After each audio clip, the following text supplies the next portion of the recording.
Bem-vindos ao podcast O Sangue que é em Nós, um projeto da Associação Portuguesa contra a Leucemia, em colaboração com a International Myeloma Foundation. Queremos promover a literacia em saúde de pessoas que vivem com doenças hemato-oncológicas, como a leucemia, o linfoma e o mieloma múltiplo. Vamos estar à conversa com especialistas, doentes e familiares e, com isso, explorar o mundo dos cancros do sangue. O meu nome é Teresa Bizarro. Neste episódio vamos falar da importância do exercício físico nos doentes hemato-oncológicos. Tenho comigo a doutora Carla Malveiro, fisiologista na Fundação Champalimonde, é responsável pelos programas de exercício para doentes oncológicos. Bem-vinda ao podcast O Sangue que é em Nós. Explique-nos o que são estes programas específicos para doentes oncológicos. Antes de mais, queria agradecer o convite. Muito obrigada por estar connosco também. E também elogiar, de facto, esta iniciativa, porque é fundamental aumentarmos a literacia em saúde e aqui especificamente na área do exercício, que, na minha opinião, penso que ainda não está como deveria estar. Portanto, o exercício, por vezes, existe aqui algumas dúvidas sobre se faz bem, se faz mal, quando é que se deve, quando é que não se deve. Portanto, acho que é de elogiar aqui esta iniciativa. Relativamente aos programas em doentes oncológicos, e aqui especificamente na Fundação, aquilo que nós fazemos é recebemos qualquer tipo de doente oncológico, portanto, independentemente da fase em que a pessoa se encontra. Por vezes, as pessoas acabam por estar ainda em tratamento e são recomendadas pelo médico para fazerem exercício físico, o que é muito benéfico. Se calhar depois também iremos falar aqui especificamente na área hemato-oncológica. E de facto nós conseguimos acompanhar estas pessoas e o ideal seria realmente numa fase de diagnóstico, depois passarmos para uma fase em que a pessoa está no tratamento e, se tiver essa autorização, ingressar também nesses programas de exercício físico e depois, num pós-tratamento, pensarmos aqui naquela fase já mais de sobrevivência e conseguimos ter aqui alguns benefícios também associados a esta área do exercício. Um exercício físico, mesmo para pessoas que não têm uma rotina de exercício físico na sua vida? Sim. Sim. É possível desenhar um programa para quem teve uma vida relativamente sedentária?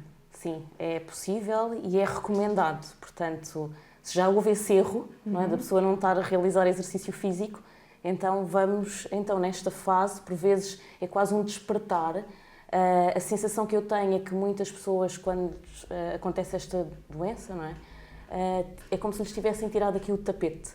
Portanto, são alertadas para uma questão de benefícios e aquilo centrar-se aqui um bocadinho mais sobre elas, e há alterações, e uma delas é o exercício físico. Portanto, as pessoas começam, mesmo as que não faziam, a perceber e a entender os benefícios, principalmente se começam a fazer exercício durante esta fase. Quais são esses benefícios? Então, os benefícios do exercício físico são muitos.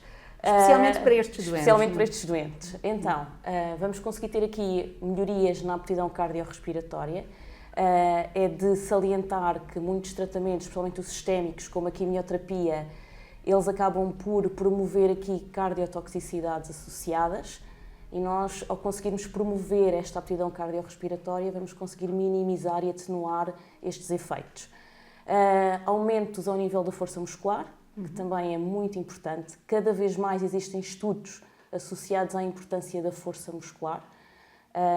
Pessoas que estão a passar por esta fase e que estão a ser submetidas, por exemplo, a uma quimioterapia, podem desenvolver aqui sarcopenia, portanto, que é uma degradação enorme da massa muscular.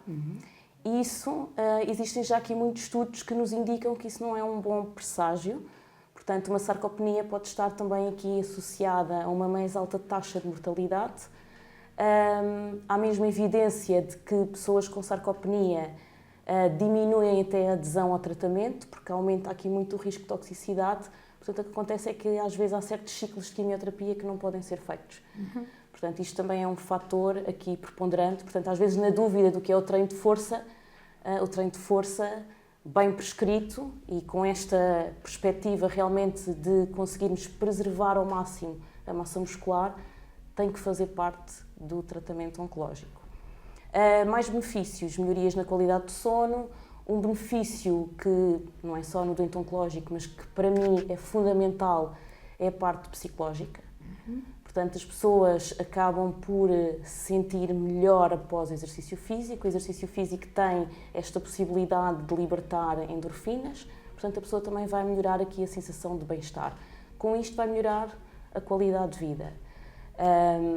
Portanto, assim, de uma forma global, estou-me a lembrar aqui de outro benefício relativamente, por exemplo, à saúde óssea. Portanto, alguns tratamentos também vão implicar diretamente na densidade mineral óssea. Portanto, nós conseguimos, através de exercícios específicos, conseguirmos atenuar também estes efeitos associados a estas componentes. São exercícios à medida de cada doente, de cada doença, ou há exercícios que todos podem fazer? Isto não é uma receita. Portanto, a resposta sim, tem que ser sempre individualizada a cada pessoa. E a mesma doença pode ter aqui algumas questões diferentes associadas à pessoa. Portanto, nós temos sempre que fazer aqui uma avaliação específica. Portanto, eu posso ter duas pessoas com o mesmo tipo de cancro e que as respostas podem ser diferentes, inclusive aos tratamentos. E nós depois temos que ajustar a própria prescrição de treino. Portanto, terá que ser sempre individualizado a essa condição e a essa pessoa. E parte sempre da equipa médica ou as pessoas podem procurar por conta própria alguém que os acompanhe para fazer exercício? As pessoas podem procurar por conta própria. Vamos pensar numa fase de sobrevivência, que a pessoa já passou por uma doença oncológica, portanto, não precisam necessariamente do médico, não é? De qualquer maneira, o mais correto seria sempre perguntarem à sua equipa médica se faz ou não faz sentido, apesar de que eu penso que não há dúvidas, porque há mais do que evidência sobre esta situação, mas vamos pensar aqui especificamente, por exemplo, num doente hemato-oncológico que pode ter aqui alterações ao nível, por exemplo, dos seus neutrófilos ou das plaquetas ou tudo mais, e aí, claro, convém sempre haver aqui uma recomendação médica. Mas se não existir qualquer contraindicação, à partida, faz sentido a pessoa procurar ajuda neste aspecto. E quando é que o fisiologista ou o fisioterapeuta entra na conversa? É no início do diagnóstico da doença ou é após o primeiro tratamento, por exemplo? Deveria ser no início, logo. Fisiologista e fisioterapeuta são duas profissões diferentes. Eu disse pronto, mas também é importante, são os dois importantes. Portanto, a fisioterapia é muito importante, a área do exercício também, o fisiologista do exercício. Portanto, e até é fundamental existir realmente esta interação. E eles coexistirem ou acha mais importante, puxando a brasa à sua sardinha, ou não? A fisiologia no tratamento da doença, das doenças hemato-oncológicas? Aqui os dois. Os dois. Acho que tem que haver aqui um trabalho de equipa, porque se pensarmos, por exemplo, numa situação, vamos falar aqui de um cancro que não é especificamente o que estamos a falar agora, mas, por exemplo, num cancro da mama, após uma cirurgia, é muito importante haver aqui logo a intervenção de um fisioterapeuta, até para haver aqui ganhos de mobilidade, um trabalho associado a possíveis fibroses, e depois entrar, sim, o fisiologista do exercício. Mas, e falando realmente aqui no meu campo de atuação, é fundamental que o exercício físico faça parte logo após o diagnóstico. E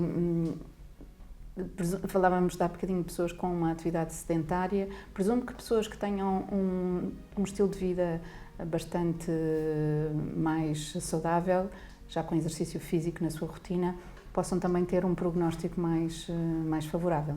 Sim, é verdade. Portanto, isso está estudado.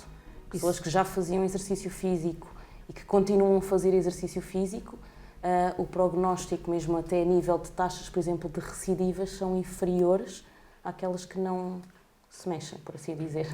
Falava há bocadinho de treino de força, que é um treino importante. É um treino que as pessoas podem fazer, se não conseguirem ajuda profissional, podem fazê-lo por conta própria? Ou que recomendação pode dar? Porque às vezes não é fácil. Não é fácil, e eu acho que é importante esclarecer aqui e clarificar dois conceitos, que é o conceito de atividade física e o conceito de exercício físico.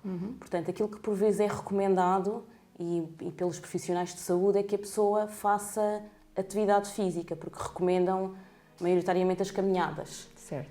As caminhadas não implicam treino de força, propriamente dito. E é atividade física. Portanto, atividade física é qualquer movimento que traz algum benefício? Que traz benefícios. Sim. Sim, portanto, pelo menos a pessoa não está sentada no sofá, portanto, quebra ali o comportamento sedentário, mas por atividade física também pode ser eu estar a fazer uma jardinagem ou estar a aspirar a casa. Portanto, são todos aqueles movimentos que implicam, de facto, aqui um dispêndio energético, mas que não é estruturado. Certo. Quando nós pensamos em exercício físico, é algo estruturado, portanto, é planeado e que a pessoa tem determinado objetivo, por exemplo, um aumento da aptidão cardiorrespiratória ou aumento da força, de uma forma mais simples. Por exemplo, os médicos prescrevem medicamentos e os medicamentos têm a sua dosagem, não é? Têm o seu princípio ativo, a pessoa tem que tomar não sei de X em X tempo para, vamos imaginar, para a febre, por exemplo. Sim. Não é? E o exercício físico é isto. Portanto, o exercício físico implica que a pessoa tem um determinado objetivo. Portanto, nós vamos ter que prescrever quase como se fosse aqui um medicamento. Portanto, tem que perceber qual é o tipo de exercício, qual é a frequência, qual é a duração e depois algo muito importante que não está previsto quando as pessoas recomendam as caminhadas, que é a intensidade. Okay. Portanto, a intensidade faz a diferença. Portanto, a pessoa diz, olha, é importante caminhar todos os dias. E a pessoa até pode ir para o supermercado caminhar todos os dias, ir agora às compras, por exemplo, de Natal, seja o que for. Isso não é exercício físico, portanto, não há uma intensidade prescrita. E essa mensagem passa? As pessoas tomam isso como uma prescrição mesmo? Se a pessoa estiver a ser acompanhada por um fisiologista do exercício, as pessoas percebem a diferença. Se as pessoas são só recomendadas, vou fazer uma caminhada, as pessoas vão andar. Portanto, claro que é ótimo, é melhor do que estar sentada, estamos a quebrar aqui o comportamento sedentário, mas não é suficiente. Há pouco, também quando me perguntou dos benefícios, eu não falei aqui de algo que é fundamental e que também é muito característico nesta doença, que é a fadiga, associada aqui aos tratamentos. E penso que é muito importante, principalmente para as pessoas que também me estão a ouvir, que diz respeito à questão, e é quase um mito associado, se eu já estou tão cansado com os tratamentos, como é que eu ainda vou ter força para fazer exercício físico? E é importante clarificar que é um cansaço totalmente diferente e que a pessoa, quando começa a realizar exercício físico, é quase como um boost de energia e que vai atenuar realmente a fadiga associada ao tratamento e associada à própria doença. Isto é muito importante. E todos os profissionais de saúde deveriam conseguir quebrar aqui este ciclo, que é um ciclo vicioso, porque uma vez que esta fadiga associada à doença se instala, depois é muito difícil quebrar. Porquê? Porque a pessoa está cansada, o que é que vai fazer? Vai descansar, portanto vai aumentar o seu comportamento sedentário, isto vai levar a que exista aqui cada vez mais um descondicionamento físico, vai levar àquilo que nós falámos há pouco associado à massa muscular, portanto a pessoa vai começar a perder massa muscular, a perder funcionalidade no seu dia-a-dia, portanto isto começa a ser aqui uma bola de neve que é muito difícil depois de quebrar. Associado a isto, diminuição de qualidade de vida, diminuição do sono, diminuição da energia, das capacidades cognitivas, mesmo em termos psicológicos a pessoa começa a ficar cada vez mais ansiosa, as depressões também daí associadas. Portanto, é fundamental percebermos, quebrar este ciclo, porque de facto é fundamental na qualidade de vida do doente oncológico. E uma coisa que gostava, isto é, há estudos científicos que validam, Sim. não é uma ideia uma teoria. empírica, Não. Há muita evidência científica. Se há algo que está cada vez mais estudado, inclusive há guidelines associadas aqui à sobrevivência, que são muito interessantes e que dizem especificamente para determinados outcomes associados à doença oncológica, por exemplo, a fadiga, a funcionalidade física, o sono, a densidade mineral óssea. Então esse estudo indica especificamente qual é o tipo de exercício, qual é a intensidade, portanto faz mesmo, dá aqui umas guidelines de prescrição para a pessoa conseguir ter benefícios associados. Portanto, a evidência é forte em termos científicos. Quem não tem acesso a uma equipa multidisciplinar médica, isso acontece muitas vezes, o que é que deve fazer? quem é que deve procurar, como é que pode dar passos para melhorar a sua prestação física e fazer um exercício físico adequado àquilo que é o seu estado e a sua doença? A pessoa tem que conseguir, se calhar, primeiro perguntar ao profissional de saúde que a acompanha, apesar de que isto é um problema, que é o problema da referenciação. Em Portugal, nós não temos muitos centros de referência, como existem noutros países, em que, olha, há um fisiologista do exercício específico na área oncológica. Portanto, nós andamos aqui ainda um pouco perdidos e não é fácil. Aquilo que, por vezes, a pessoa tem mesmo que procurar por si mesma. Eu não posso dizer onde é que há estes centros ou não. Certo. Tem que procurar e, por vezes, aquela situação de tive alguém que conhece alguém que ou leu qualquer coisa, ou estas iniciativas que são fundamentais, e eu acabo por receber... As associações, são centros de conhecimento. Eu acabo por receber, às vezes informalmente, nas redes sociais, contactos de pessoas de todo o país, porque houve uma entrevista, ouviram falar, exatamente, e entram em contacto a pedir-me informações, como é que é. Isto é, pronto, lá está, são as pessoas à procura do conhecimento quando não conseguem obter pelos meios. E ainda está muito centralizado nas grandes cidades também este tipo de oferta. Sim, que é outro problema, exatamente. Certo, vamos esperar que mude muito brevemente e que mais pessoas possam ter acesso a uma fisiologia orientada para a doença oncológica. Muito obrigada por ter estado connosco. A doutora Carla Malveiro é responsável na Fundação Champalimau pelos programas de exercício físico para os doentes oncológicos. Obrigada por ter estado aqui connosco. Esperemos tê-lo ajudado a compreender os benefícios do exercício físico para estas doenças.